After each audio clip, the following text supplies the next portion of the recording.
Tiga fasilitas nuklir utama Iran, Fordow, Natanz, dan Isfahan, mengalami serangan udara yang diklaim telah diluncurkan oleh Amerika Serikat.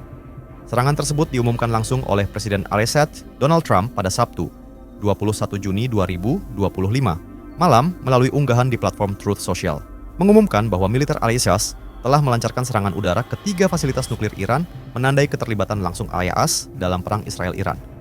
Pemerintah Iran secara resmi mengonfirmasi bahwa tiga wilayah strategis yang menjadi lokasi fasilitas nuklir utama di negara itu, Fordow, Isfahan, dan Natanz, mengalami serangan udara yang diklaim dilancarkan oleh Amerika Serikat.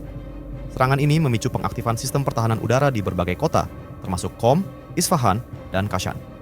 Dalam unggahannya di Truth Social, Trump menuliskan bahwa mereka telah berhasil menyelesaikan serangan yang sangat sukses terhadap tiga situs nuklir di Iran, termasuk Fordow, Natanz, dan Isfahan. Ia menambahkan bahwa semua pesawat telah meninggalkan wilayah udara Iran dan seluruh muatan bom dijatuhkan di lokasi utama, Fordow, serta semua pesawat dalam perjalanan pulang dengan selamat. Trump menegaskan dirinya tidak akan membiarkan Iran memiliki senjata nuklir setelah upaya diplomasi selama 2 bulan terakhir gagal membuahkan kesepakatan.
Download Tribun X sekarang, menghadirkan lokal menjadi Indonesia.